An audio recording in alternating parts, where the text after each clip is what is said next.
معصوم کہہ رہے پیغمبر کہہ رہے لوگوں قرآن کو اپنا لو. ہر زمانے کے اندر ہر نبی کو ایک معجزہ دے کر بھیجا گیا.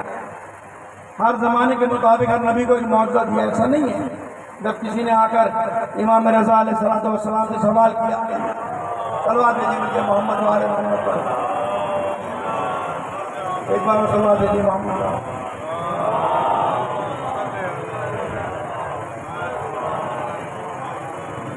ایک بار مل کے صلوات بھیجیے محمد والے محمد.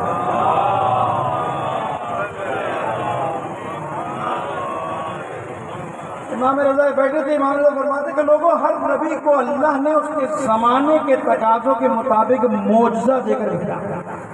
معجزہ ہر نبی. ایسا نہیں کہ نبی کا زمانے کے تقاضے کچھ اور ہو معجزہ کچھ اور دے رہا خدا.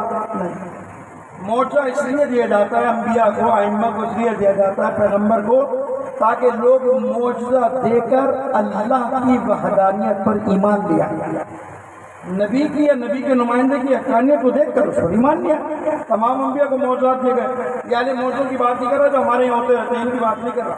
یہ انبیاء کی بات کر رہا جو ہوتے ہیں. ہر نبی کو اس کے زمانے کے تقاضوں کے مطابق معجزات دیے گئے.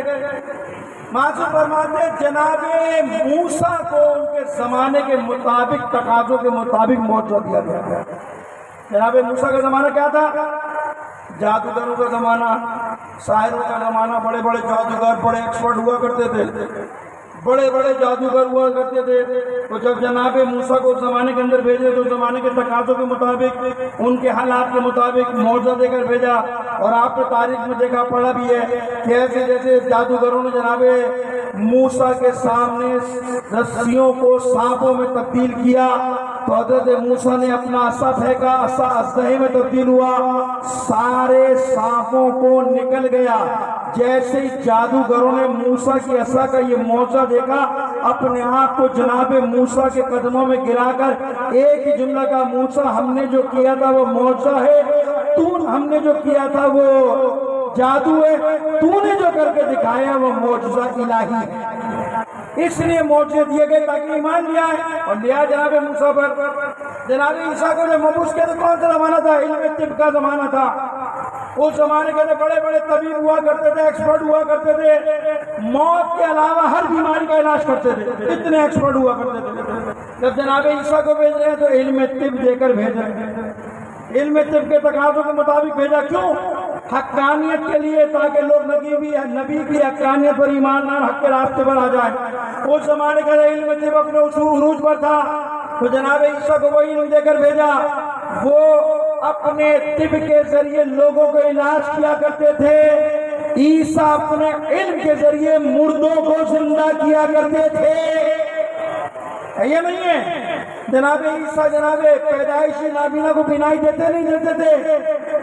جناب مردوں کو زندہ کرتے تھے نہیں کرتے تھے.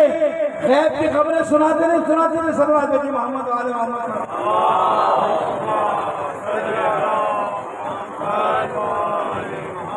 صلوات بھیجیے محمد والے محمد.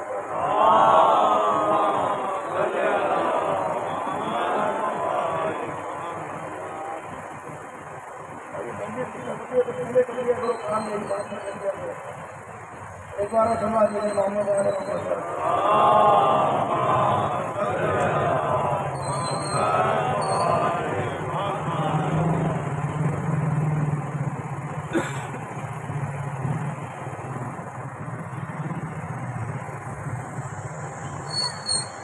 صلوات بھیجیے محمد والے محمد. زمانے کے تقاضوں کے مطابق یہاں توجہ رکھیے گا, اس کو تھوڑی بھی طرف دیکھیے گا. میں خلاصہ کروں گا نتیجے کی طرف. اس زمانے کے ہر نبی کو دیا موجود جناب عیسیٰ کو جو بھیجے کیا بھیجا؟ علم طب عروج پر ہے تو تبھی علم طب دے کر بھیجا. جناب عیسیٰ نے کیا کیا؟ یہ علم دیا کہ وہ مردوں کو زندہ کیا کرتے تھے. وہ طبیب علاج کر کر شفا دیا کرتے تھے. عیسیٰ نے جب مردے کو زندہ کیا تو تمام طبیب جناب عیسیٰ کے قدموں میں گر گئے اور یہی جملہ کا سب نے اتفاق کے ساتھ اے نبی عیسیٰ ہم نے جو کیا تھا وہ علم طب تھا, تو نے جو کر کے دکھایا ہے علم الہی. قصیدے خواہ ہوا کرتے تھے, شاعر ہوا کرتے تھے. تاریخ میں لکھا کہ جب کوئی قصیدہ لکھا کرتا تھا تو خانہ کعبہ کی دیوار پر اٹکا دیا کرتا تھا، فخر و مباحت کیا کرتا تھا کہ ہے کوئی کلام کے مقابلے میں کلام لے آؤ، ہے کوئی میرے کلام کے مقابلے میں اپنا شعر لیا ہے، کلام لیا ہے، جو بھی لکھا جاتا تھا لٹکا کر فخر کیا کرتے تھے۔ اب پیغمبر کو جس زمانے میں بھیجنے تو کون سا زمانہ ہے؟ ادب کا زمانہ ہے، علم کا زمانہ ہے، اور الگو کی زبان آپ جانتے ہیں فساد اور بلاغت والی زبان ہے، تو اس زمانے کے تقاضوں کے مطابق بھیجا۔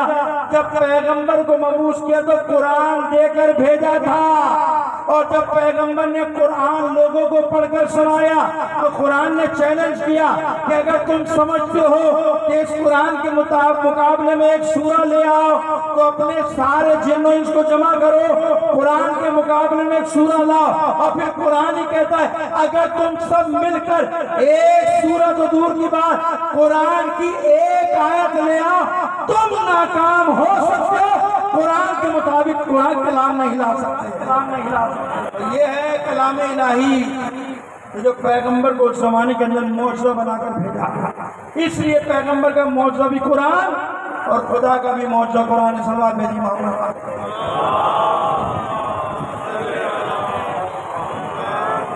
فیضان محترم، انسان کی ہدایت اور رہنمائی کے لیے دو چیزیں قرآن اور اہل بیت، یہ مرکز ہے، یاد رکھیے گا۔ جس نے قرآن اور اہل بیت کو چھوڑا یاد رکھیے گا انسان گمراہی کے خار میں گر جاتا ہے۔ مرکز ہے قرآن و اہل بیت، اور میں کتنے خطبات آپ کے سامنے بیان کروں گا۔ یاد رکھیے گا قیامت کے دن میں 3 چیزیں فریاد کریں گے، ان میں سے ایک چیز خدا کی بارگاہ میں قرآن فریاد کرے گا۔ پیغمبر نے پوچھا نا قرآن کے بارے میں مجھے پتا ہے، پیغمبر نے کہا اللہ کی بارگاہ میں 3 چیزیں فریاد کریں گی، شکایت کریں گی۔ ایک مسجد شکایت کرے گی خدا کی بارگاہ میں، کیا شکایت کرے گی؟ مسجد خدا کی بارگاہ میں شکایت کرے گی پروردگار بڑی محنت بڑا پیسہ لگایا مسلمانوں نے، بڑا خوبصورت بنایا، اے سی والی مسجدیں بن گئی، شیشے والی مسجدیں بن گئی، بڑے بڑے مینار والی مسجدیں بنا لی، بڑی بڑی منزلیں مینار مسجد والی بلڈنگ والی مسجد بنا لی، طبقات والی مسجد بنا لی۔ شکایت کیا کرے گی مسجد؟ پروردگار سب کچھ کیا مسلمانوں نے، بڑی خوبصورت مسجد بنائی، مسجد تو بنائی لیکن یہ ہدایت سے خالی تھی، کبھی 2 رکعت نماز آگے پڑھی بھی نہیں۔ فریاد کرے گی مسجد۔ دوسرا کون فریاد کرے گا؟ عالم فریاد کرے گا خدا کی بارگاہ میں۔ وہ کیا فریاد کرے گا؟ وہ کہا پروردگار 20 سال 30 سال حوض نجف میں قم میں پڑھ کر آیا، اتنی محنت کی، اہل بیت کے علوم کو حاصل کیا، رسول کے علم کو حاصل کیا، اور جب معاشرے میں پڑھ کر آیا کسی نے آ کر حلال حرام کا مسئلہ بھی نہیں پوچھا، یہ بھی فریاد کرے گا۔ تیسری چیز جو خدا کی بارگاہ میں فریاد کرے گی جانتے کون؟ جو قرآن ہے۔ خدا کی بارگاہ میں قرآن فریاد کرے گا پروردگار تو نے مجھے انسان کی ہدایت اور رہنمائی کے لیے بھیجا تھا، تو نے مجھے اس لیے بھیجا تھا تاکہ بھٹکی ہوئی انسانیت کو نور کی طرف لے آؤ، ان کو پستی سے نکال کر بلندی کی طرف لے آؤ۔ لیکن پروردگار یہ دنیا میں اپنی مشکلات کو تلاش کرتے تھے، حل کو پوری دنیا میں حل تلاش کرتے تھے، نہیں آتے تھے تو مجھ قرآن کے قریب نہیں، مجھ قرآن سے نہیں پوچھتے تھے کہ تمہاری مشکلات کا حل کیا ہے، تمہاری پریشانی کا حل کیا ہے۔ صلوات بھیجی محمد۔